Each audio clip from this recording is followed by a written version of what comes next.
po na may naman. Oo. Tapos yung baso po, pinakok na din po sa mukha ko, pati yung salamin na maliit. Wala mo yan dahil po sa sales, ayaw magsalita ng polis. Then umakit tayo sa mas mataas. Umakit tayo sa kamarami. Ba't tayo magsalita? Sandali lang ha, sandali lang. Kinakausap ko po yung aming pro director. Ayaw magsalita ng mga polis. So baka totoo na sinasabi ni Chinese, money can buy everything. So, ano police station to? Ano police station? So, kung nanonood ng police station, ano maalam po ng police station, ma'am? Ma'am Criselda? Sa pinakamin po ba, Kung saan po siya nakakulong ngayon? Makati Jail po. Makati, PNP. Opo.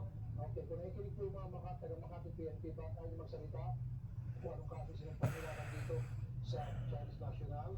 So, anong reason niya ba't ayaw magsalita? Is it because nagsabi tong Chinese na money can buy everything? Pasensya na, kayo ba ay nabili na? O hindi pa? Kapag hindi pa kayo nabili, then kailangan po magsalita kayo.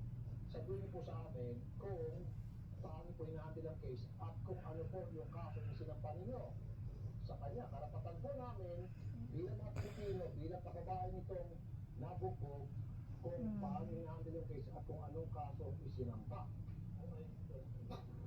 Now, failure for you to say something about the case, then we would surmise na baka totoo rin sinasabi itong Chinese na pinagpapalang na money can buy everything. Okay? Now, sagutin niyo po yung mga tawag, otherwise, pag-iisipan po namin na napili po kayo. Magpapatuloy ko po itong interview in 3 minutes, dapat po sagutin niyo kapag hindi, then ako po mismo mag-aakot na kayo pinabayaran. Okay, now,